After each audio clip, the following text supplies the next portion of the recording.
মিথুন রাশির ক্ষেত্রে মঙ্গল হচ্ছে কি ষষ্ঠপতি এবং একাদশ ঘরের অধিপতি। একাদশ ঘরটা হচ্ছে মঙ্গলের মূল ত্রিকোণ রাশি।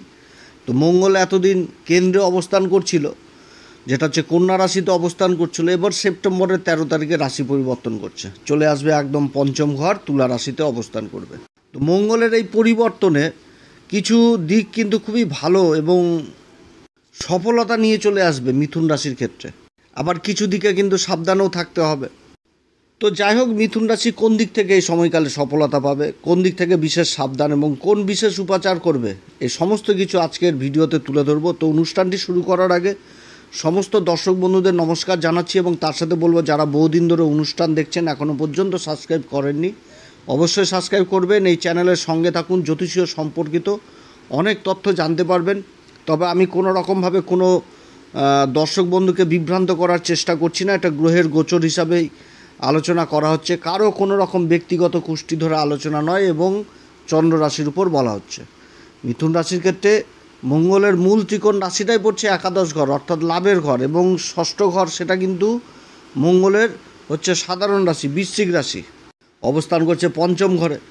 তো মঙ্গল পঞ্চম ঘরে অবস্থান করছে এবং মঙ্গলের তো তিনটি দৃষ্টি, চতুর্থ দৃষ্টি থাকছে একদম অষ্টম ঘরে, যেটা হচ্ছে মঙ্গলের একদম উচ্চ ঘর। মকর রাশিতে দৃষ্টি থাকছে চতুর্থ দৃষ্টি, সপ্তম দৃষ্টি থাকছে একাদশ ঘরে, যেটা হচ্ছে মেষ রাশি, নিজের মূল ত্রিকোণ রাশিকে দেখছে পঞ্চম ঘর থেকে, লাভের ঘরকে দেখছে কিন্তু এই মঙ্গল, এবং তার সাথে দেখছে হচ্ছে অষ্টম দৃষ্টি দিয়ে দ্বাদশ ঘর বৃষ রাশিকে, অর্থাৎ তুলা রাশিতে অবস্থান করছে। আর শুক্রদেবের মূল ত্রিকোণ রাশিতে অবস্থান করছে, আবার শুক্রদেবের সাধারণ রাশির উপরও দৃষ্টি থাকছে এই সময়।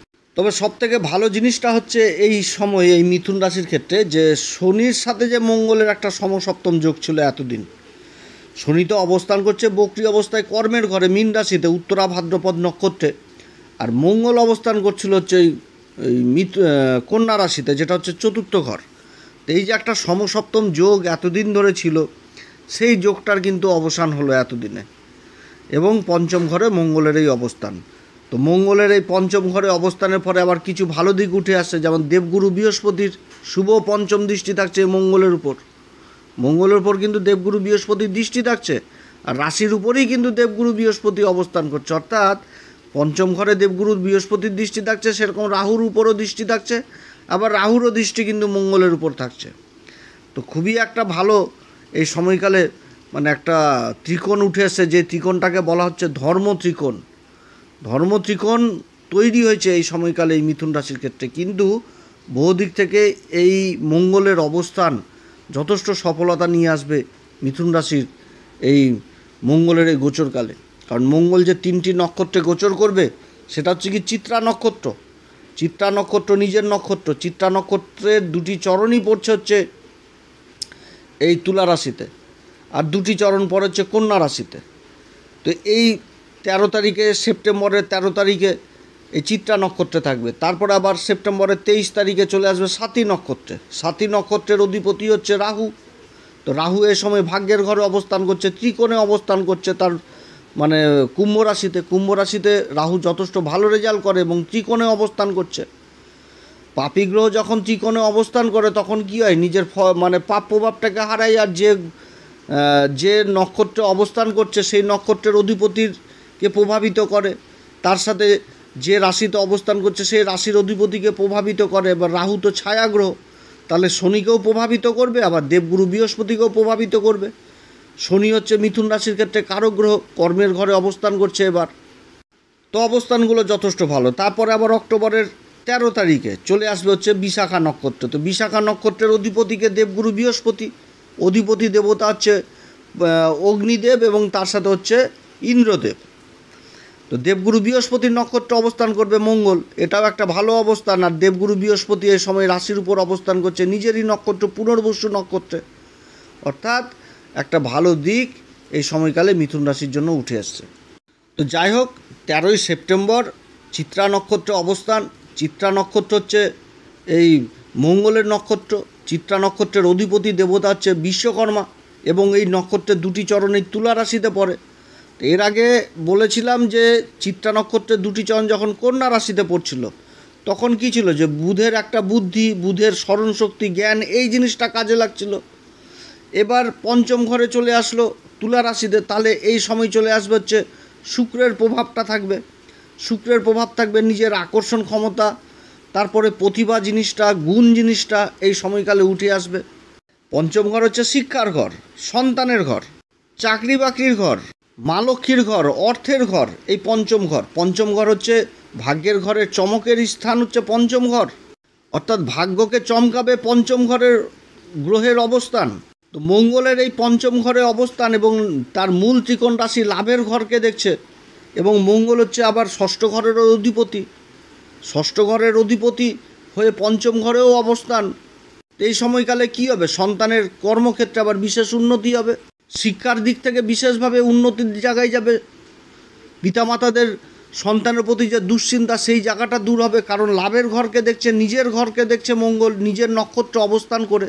তো গ্রহ যখন নিজের নক্ষত্রে থাকে, নিজের ঘরকে দেখে বা নিজের ঘরে যখন অবস্থান করে, তখন তো সেই ঘরের ফলে বৃদ্ধি করে দেয়।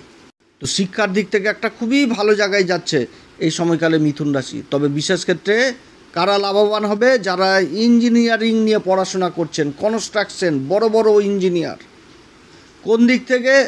সেটা হবে যে একটা কনস্ট্রাকশনের কাজ যেটা করতে বহুদিন সময় লাগে, একদিনে তো কোনো কাজ তৈরি হয়ে যায় না। বড় বিল্ডিং হোক বা বড় ব্রিজ হোক বা রাস্তাঘাট হোক বা যে কোনো কাজ হোক, তো এই সময়কালে কী হবে? যে একটা কাজ তৈরি হওয়া, সেই কাজটার যে ফিনিশিং দেওয়া, সেই জিনিসটা কিন্তু এই সময়কালে এই সমস্ত কাজের সাথে যারা যুক্ত থাকছেন বা এই সমস্ত কাজের সাথে কাজে যারা মালপত্র সাপ্লাই করছেন, তাদের কিন্তু বিশেষ একটা আর্থিক উন্নতির যোগ এই সময়কালে থাকছে। অর্থাৎ যারা হস্তশিল্পী, যারা ডেকোরেশনের কাজগুলো করছেন, যারা ফিনিশিংয়ের কাজগুলো করছেন, একটা বিল্ডিংয়ে ফিনিশিং নিয়ে আসতে গেলে তো বহু রকম মেটারিয়াল জিনিসের প্রয়োজন। তো এই সমস্ত সাপ্লাইয়ের কাজের সাথে যারা যুক্ত রয়েছেন, সেই দিক থেকে উন্নতির যোগ রয়েছে। এই সমস্ত কাজে যারা ডাইরেক্ট ইনভলভ রয়েছেন, সেই সমস্ত কাজে উন্নতির যোগ রয়েছে, চরম উন্নতি। কিংবা আবার এই সমস্ত কাজের সাথে যারা পড়াশোনার সাথে নিজেকে জড়িয়ে রেখেছেন, শিক্ষা লাভ করছেন, তাদের ক্ষেত্রে যথেষ্ট উন্নতির যোগ রয়েছে এই চিত্রা নক্ষত্রে। অর্থাৎ পিতামাতাদের দুশ্চিন্তা দূর হবে যে সমস্ত সন্তানেরা এই সমস্ত কাজের সাথে যুক্ত রয়েছে। সরকারি বেসরকারি ক্ষেত্রে এই সমস্ত কাজের সাথে যারা যুক্ত রয়েছেন, তাদের কর্মলাভ হয়ে যাওয়া বা তাদের কর্মক্ষেত্রে প্রমোশন হয়ে যাওয়া অথবা সুনাম বৃদ্ধি হয়ে যাওয়া যথেষ্ট বোঝাচ্ছে এই সময়কালে। আর্থিক দিক বিশেষভাবে এই সময়কালে প্রভাবিত হবে এই মিথুন রাশির। এই নক্ষত্রের অধিপতি দেবতা হচ্ছে বিশ্বকর্মা। বিশ্বকর্মার দ্বারা নির্মিত জায়গায় কোনো সময় বাস্তুদোষ থাকে না, এটা কিন্তু আমাদের শাস্ত্র বলে। তো এই নক্ষত্রের অধিপতি হচ্ছে বিশ্বকর্মা, যে নির্মাণের দেবতা। তো মঙ্গলের ঊর্জা এই সময় এই সমস্ত কাজে লাগবে। তারপরে শুক্রের প্রতিভা, গুণ, এই জিনিসগুলো চলে আসবে। দেবগুরু বৃহস্পতি রাশির উপর অবস্থান করছে, দেবগুরু বৃহস্পতির জ্ঞান যথেষ্ট কাজে লাগবে। আর রাহু অবস্থান করছে আবার এই নবম ঘরে, তো রাহুর অ্যাম্বিশন জিনিসটাও কাজে লেগে যাবে এই সময়কালে। আর শনি তো কারক গ্রহ, কর্মের ঘরে অবস্থান করছে, তো শনিরও কিন্তু সেই কর্মে একটা ধীর স্থিরভাবে কাজ করা, সময় মেনটেন করে করা, অধৈর্য না হয়ে কাজ করা, এগুলোও কিন্তু বুঝাচ্ছে এই নক্ষত্রে মঙ্গলের অবস্থান এই মিথুন রাশির ক্ষেত্রে। অর্থাৎ যথেষ্ট ভালো অবস্থান। তবে এই ক্ষেত্রে একটা মাইনাস দিক হচ্ছে কি, যে কোনো সময় বাগবিতণ্ডায়, অশান্তি, গণ্ডগোল, এই দিক থেকে কিন্তু দূরে থাকতে হবে এই নক্ষত্রে, এবং নিজের কাজের দিকে যথেষ্ট একাগ্রতা নিয়ে আসতে হবে, তাহলেই কিন্তু যথেষ্ট। কারণ শুক্রের যে প্রতিভা, গুণ, এই জিনিসটা কিন্তু ওই কি বলবো, যে তাড়াহুড়া করে সেই জিনিসটা হয় না। নিজের গুণ প্রকাশিত করার জন্য একটা ফোকাসের প্রয়োজন। অতএব এই সময়কালে কোনো রকমভাবে মাথা গরম করা চলবে না কর্মক্ষেত্রে, তাহলে যথেষ্ট উন্নতির জায়গায় যাচ্ছে এই সময়কালে এই মিথুন রাশি। চিত্রা নক্ষত্র এত ভালো নক্ষত্র, এই নক্ষত্রে বড় বড় কোম্পানির ভিত স্থাপন হয়, বড় বড় কাজের ভিত স্থাপন এই নক্ষত্রে করা হয়, এই চিত্রা নক্ষত্রে। কারণ বিশ্বকর্মার নক্ষত্রে এই নক্ষত্র নির্মাণ কার্যের নক্ষত্র, তো বহু বড় বড় নির্মাণ কার্যের ভিত স্থাপন এই নক্ষত্রে করা হয়। তো যাই হোক, এরপরে 23শে সেপ্টেম্বর চলে আসবে হচ্ছে স্বাতী নক্ষত্রে। তো স্বাতী নক্ষত্রের অধিপতিকে রাহু, রাহু এই সময়কালে ভাগ্যের ঘরে অবস্থান করছে, এবং এই নক্ষত্রের অধিপতি দেবতা হচ্ছে আবার বায়ুদেব। তো বায়ু তো এক জায়গায় স্থির থাকে না, বায়ু তো চারিদিকে ছড়িয়ে পড়ে। অর্থাৎ এই সময়কালেও কর্মক্ষেত্রে নিজেদের প্রসিদ্ধি, কাজকর্মের যে একটা উন্নতি, সেই জিনিসটা, সেই গুণটা, সেটা কিন্তু সমাজের সামনে উন্মুক্ত হয়ে যাবে। রাহু ভাগ্যের ঘরে অবস্থান করছে, এই সাথী নক্ষত্রে যেরকম তীব্র বুদ্ধি সম্পন্ন হয়, বিচার বুদ্ধি যথেষ্ট ভালো হয় এবং তার সাথে দূরদৃষ্টি সম্পন্ন হয়, দীর্ঘকালীন কাজগুলো, দীর্ঘকালীন কোনো যোজনা সেটাকে কিন্তু পূরণ করতে সক্ষম হয়, আত্মনির্ভর হয়। বড় বড় ব্যবসায়িকদের ক্ষেত্রে সাথী নক্ষত্র জন্মছকে দেখতে পাওয়া যায়, নির্ণয় করার ক্ষমতা খুব ভালো থাকে নিজের, তবে কি যে নিজের আলোচনা কিন্তু আবার সহ্য করতে পারে না এই সাথী নক্ষত্র। সাথী নক্ষত্রের 4টি চরণই তুলা রাশিতে পড়ে, অর্থাৎ শুক্রের প্রভাব থাকে এবং রাহুর একটা প্রভাব, একটা মিলিত প্রভাব থাকে, যার জন্য কিন্তু সাথী নক্ষত্রের ব্যক্তিরা খুবই জীবনে প্রসিদ্ধি লাভ করে। সাথী নক্ষত্র গতি প্রদান করে, বায়ু যেমন এক জায়গাতে থেমে থাকে নাকি সেই রকম কিন্তু, অর্থাৎ বায়ুর যে একটা গুণ, সেই গুণটা কিন্তু এই নক্ষত্রের মধ্যে থাকে। এই সময়কালে বিদেশ সংক্রান্ত কাজগুলো যথেষ্ট ভালো হবে এই সাথী নক্ষত্র। তবে সাথী নক্ষত্রের একটা জিনিস কি, যে স্থির থাকে না, এরা স্থির থাকতে চায় না। আর মঙ্গল এই নক্ষত্রে অবস্থান করা মানে রাহু কিন্তু মঙ্গলকে প্রভাবিত করবে, কারণ রাহু তো ছায়া গ্রহ, মঙ্গলকে প্রভাবিত করবে, একটুতেই চঞ্চল হয়ে যাবে, একটুতেই মাথা গরম হবে, একটুতেই সব কিছু হাতের নাগালে পাওয়ার চেষ্টা করবে। অতএব এদিক থেকে কিন্তু সাবধান, অধৈর্য হলে কিন্তু অসুবিধায় পড়তে হবে এই সময়কালে। উচ্চশিক্ষার সাথে যারা জড়িত রয়েছেন তাদের জন্য খুবই ভালো সময় হতে যাচ্ছে সাথী নক্ষত্র। সাথী নক্ষত্রের উপর মা সরস্বতীর একটা বিশেষ কৃপা থাকে, অর্থাৎ এই সময় মানে পড়াশোনার দিক থেকেও কিন্তু একটা খুব ভালো একটা ইঙ্গিত পাওয়া যাচ্ছে এই মিথুন রাশির। কারণ সাথী নক্ষত্রের যে মেন এলিমেন্ট সেটাকে কিন্তু অগ্নি দেওয়া হয়েছে, আর মঙ্গল কি অগ্নিতত্ত্ব, আর এই নক্ষত্রের অধিপতি দেবতা হচ্ছে বায়ু, তো বায়ু তো অগ্নিকে জ্বলতে সাহায্য করে। তো মনের ভিতরে যে একটা অগ্নি, যে জিনিস, যে ঊর্জা, সেটা কিন্তু যথেষ্ট বৃদ্ধি করিয়ে দিবে। এবং এই ঊর্জা যদি পড়াশোনার দিকে, এই মঙ্গলের যে অবস্থান, যে ঊর্জাটা পড়াশোনার দিকে যদি লাগিয়ে দেয়, কারণ পঞ্চম ঘরে হচ্ছে, তো শিক্ষার দিকে কিন্তু যথেষ্ট সুনাম অর্জন করবে এই সময়কালে। তবে এই সময়কালে মনের মধ্যে ওভার কনফিডেন্ট এই জিনিসটাও থাকবে, অতএব এই জিনিসটাকে দূর করতে হবে। এবং আলোচনার জিনিসটা কিন্তু এরা সহ্য করতে পারে না, এটা হচ্ছে মাইনাস পয়েন্টের সাথী নক্ষত্রের। তো নিজের আলোচনাকে যদি, নিজের আলোচনার যে ভুল ত্রুটি সেটা যদি সমাধান করে এগিয়ে যায়, তাহলে যথেষ্ট উন্নতির জায়গায় যাবে এই সময়কালে এই মিথুন রাশি। রাহু মিথুন রাশিতেই উচ্চ হয়ে যায়, মিথুন রাশির কন্যা রাশিতে রাহু যথেষ্ট ভালো ফল দেয়। এই সময়কালে গুরুর সাথেও কিন্তু রাহুর নবম পঞ্চম যোগ, অর্থাৎ রাশিকেও কিন্তু বিশেষভাবে প্রভাবিত করবে রাহু। ব্যবসা বাণিজ্যের দিক থেকে যথেষ্ট ভালো সময়। বায়ু যেরকম এক জায়গায় থাকে না, তো এই নক্ষত্রে থাকাকালীন যে কোনো একটা কোম্পানির উদ্ঘাটন হয়ে যাওয়া, কোনো কোম্পানি বা নিজের ব্যবসার একটা প্রচার তৈরি করা বা অ্যাডভার্টাইজ তৈরি করা, এই জিনিসগুলোতেও যথেষ্ট ভালো ফলদায়ী পাবে এই মিথুন রাশি। বা কোনো কিছু একটা নতুন জিনিস লঞ্চ হওয়ায়, এটাও কিন্তু এই নক্ষত্রে করা উচিত, তাহলে প্রসিদ্ধি লাভ হয়। অর্থাৎ সবার জানাজানিটা যথেষ্ট বৃদ্ধি পেয়ে যায়, যে লোকমুখে প্রচার হয়ে যাওয়া, এই জিনিসটা কিন্তু ঘটে সাথী নক্ষত্রের সাথে। তবে বিশেষভাবে লাভবান হবে তারা যারা মুখের বাণীর কাজের সাথে যুক্ত রয়েছেন, তারপরে বিমান পরিষেবার কাজে যুক্ত রয়েছেন, ব্যাংকের কাজের সাথে যুক্ত রয়েছেন, চার্টার অ্যাকাউন্টেন্ট, এই সমস্ত কাজের সাথে যারা যুক্ত রয়েছেন, যারা সোশ্যাল মিডিয়াতে অ্যাক্টিভ রয়েছেন বা সিনেমা জগতে অ্যাক্টিভ রয়েছেন, যারা ভ্রমণের কাজের সাথে যুক্ত রয়েছেন, গান বাজনার সাথে যারা যুক্ত রয়েছেন, এই সমস্ত কাজে উন্নতির যোগ রয়েছে। দীর্ঘকালীন কাজের সাথে যারা যুক্ত রয়েছেন, এই সমস্ত কাজের সাথে যারা যুক্ত রয়েছেন, তারাও কিন্তু বিশেষভাবে লাভবান হবে। তবে এই সময়কালে আরও একটি মাইনাস দিক রয়েছে, সেটা হচ্ছে কি, যে গণ্ডগোল, অশান্তি, এগুলো থেকে দূরে থাকতে হবে এবং শর্টকাট পদ্ধতি থেকে দূরে থাকতে হবে, বেআইনি পথ থেকে দূরে থাকতে হবে। কারণ রাহু যেরকম ভালো ফল দিবে, রাহু কিন্তু পাপী গ্রহ, এর কিন্তু মাইনাস দিকও থাকবে। অতএব মনের ইন্টেনশনটা সঠিক রাখতে হবে, বেআইনি পথে কোনোভাবেই কিন্তু যাওয়া উচিত না এই সময়কালে, না তো কিন্তু আবার কর্মের ঘরে যে শনি অবস্থান করছে, সেই শনিরও কিন্তু দণ্ড পাওয়া লাগবে এই মিথুন রাশিকে।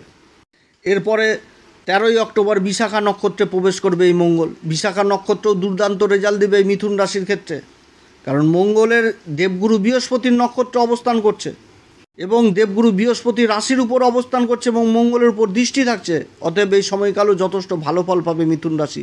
এই বিশাখা নক্ষত্র, বিশাখা নক্ষত্রের যে জ্যোতিষশাস্ত্রের সিম্বল দেওয়া হয়েছে, সেটা হচ্ছে কি, রাজগেট। যে আগেকার দিনে রাজারা নিজেদের লক্ষ্যে পৌঁছে গেলে একটা সম্মানের জন্য রাস্তাতে একটা বড় গেটের নির্মাণ করা হতো, যেটা দিয়ে শুভেচ্ছা জানানো হতো রাজাদের। তো এটাও কিন্তু একটা বড় প্রাপ্তি, অর্থাৎ নিজের কর্মে সাকসেস হয়ে যাওয়া বা নিজের লক্ষ্যে পৌঁছে যাওয়া, বা সম্মানের অধিকারী, বড় পদের অধিকারী হওয়াও কিন্তু এই নক্ষত্রে বোঝাচ্ছে। অর্থাৎ এই সময়কালে পিতা মাতাদের সন্তানের প্রতি যে একটা দুশ্চিন্তা, সেই দুশ্চিন্তা মুক্ত হবে। সন্তান যে কর্ম করবে সেই কর্মে যদি ফোকাস রাখে কর্মক্ষেত্রে, তাহলে কিন্তু একটা বড় পদ, বড় উন্নতির জায়গায় পৌঁছাতে পারবে। তবে বিশাখা নক্ষত্রের ব্যাপারটা একটু অন্যরকম হয়। এদের জীবনে আকাঙ্ক্ষা থাকে চরম। এরা যে ফলটা পায় সেই ফলের থেকে আরও বেশি অধিক জিনিসটা চিন্তা করে যে আরও একটু যদি পেতাম তাহলে কিন্তু ভালো হতো। এইরকমও কিন্তু চিন্তাধারা আসে এই বিশাখা নক্ষত্রে। এই সময়কালে এই জিনিসটাও আসবে। বিদেশ সংক্রান্ত কাজগুলো খুবই ভালো হবে এই নক্ষত্রে। যারা বিদেশ সংক্রান্ত কাজের সাথে যুক্ত রয়েছেন, ইম্পোর্ট এক্সপোর্টের কাজের সাথে যুক্ত রয়েছেন, সেই কাজগুলো হবে। একাধিক উপায়ে ইনকামের রাস্তা থাকবে। বিশাখা নক্ষত্রে 3টি চরণ পড়ছে এই তুলা রাশিতে, আর একটি চরণ পরে হচ্ছে ওই বৃশ্চিক রাশিতে। বিশাখা নক্ষত্রে মঙ্গলের অবস্থান যথেষ্ট ভালো অবস্থান, কর্মক্ষেত্রে বিশেষ উন্নতি দিবে। এবং বিশাখা নক্ষত্রের মধ্যেও কিন্তু সেই জিনিসটা থাকে, এগিয়ে যাওয়ার প্রবৃত্তিটা থাকে, জীবনে কিছু করার প্রবৃত্তি থাকে এই নক্ষত্রেও। তো যাই হোক, বিশাখা নক্ষত্রে মঙ্গলের অবস্থান থাকা মানে গুরুর নক্ষত্রে অবস্থান, এবং গুরুর দৃষ্টি থাকছে মঙ্গলের উপর। অর্থাৎ পঞ্চম ঘরটা সম্পূর্ণভাবে এই সময়কালে অ্যাক্টিভ থাকছে। গুরুর আশীর্বাদ পেয়ে যাওয়া মানে যতই অন্ধকার থাকুক, গুরুর জ্ঞানেই কিন্তু এগিয়ে চলবে। অর্থাৎ মিথুন রাশির এই সময়কালে জয় জয়কার, এক কথায় বলতে গেলে খুবই ভালো সময়। চারিদিক থেকে উন্নতির যোগ, আর্থিক দিক প্রচণ্ড ভালো হওয়ার প্রবল সম্ভাবনা থাকছে। কর্মক্ষেত্রে উন্নতির যোগ থাকছে।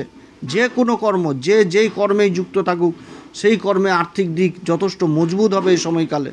যেরকম শিক্ষার দিক থেকে উন্নতি, সেরকম রোজগারের ইনকামে উন্নতি, সেরকম সরকারি বেসরকারি প্রত্যেকটা লেভেলে কিন্তু একটা উন্নতির জায়গা তৈরি হচ্ছে এই মিথুন রাশির। তবে একটি কথা বলবো মিথুন রাশিকে, যে কোনো কাজ করতে গেলে ধৈর্য অনুসারেই করতে হবে। কারণ কর্মের ঘরে কিন্তু শনি বক্রী অবস্থায় রয়েছে। পাই টু পাই হিসাব মেনটেন করে করতে হবে। মুখের কথাতে কাজ নয়, কাগজপত্র মেনটেন করে কিন্তু কাজকর্ম করে এগিয়ে যেতে হবে মিথুন রাশিকে। এবং কর্মক্ষেত্রে কারোর সাথে বাকবিতণ্ডায় জড়িত হওয়া যাবে না। যার যেটা সম্মান তাকে সেই সম্মানই প্রদান করতে হবে। অর্থাৎ এই চিত্রা নক্ষত্র, স্বাতী নক্ষত্র, বিশাখা নক্ষত্রে যথেষ্ট ভালো রেজাল্ট পাবে এই মিথুন রাশি। তো এই সময়কালে কোন উপাচার করবে? প্রত্যেক দিন হনুমান চল্লিশা, বজ্রংবাণ, শ্রীরাম সীতার প্রণাম মন্ত্র সহকারে পাঠ করবেন। যারা গুরুর দীক্ষা নেননি অবশ্যই গুরুর দীক্ষা নেবেন। বজরংবলী মন্দিরে জটাওয়ালা নারকেল দান করবেন, বজরংবলীর উদ্দেশ্যে সিঁদুর দান করবেন। যথেষ্ট ভালো ফল এই সময়কালে পাওয়া যাবে। তবে সবাই যে সমান ফল পাবে সেটাও না। অনেকের জন্মকুষ্ঠিতে আবার গ্রহের অবস্থান খারাপও রয়েছে। তো তাদের ক্ষেত্রে বলবো অবশ্যই কোনো ভালো জ্যোতিষীয় পরামর্শ নেবেন। কারণ মিথুন রাশির বলতে গেলে খুবই ভালো সময়। এটা মঙ্গলের পরিবর্তন নিয়ে আলোচনা করছি। এর আগের মঙ্গলের অবস্থান তো কোনোভাবে ভালো ছিল না, তার আগেও কিন্তু মঙ্গলের অবস্থান ভালো ছিল না। আস্তে আস্তে সময়ের পরিবর্তনের সাথে সাথে গ্রহদের অবস্থানও যথেষ্ট ভালো হচ্ছে মিথুন রাশির ক্ষেত্রে। এবং সবথেকে প্লাস পয়েন্ট হচ্ছে দেবগুরু বৃহস্পতি 11 মাস টাইম দিবে মিথুন রাশিকে। অতএব যাদের জন্মকুষ্ঠিতে গ্রহের অবস্থান খারাপ রয়েছে তারা ভালো অবশ্যই জ্যোতিষীয় পরামর্শ নেবেন। আপনারা সবাই ভালো থাকেন। এরপরে আবার আসবে একটি নতুন পর্ব নিয়ে। নমস্কার, ধন্যবাদ।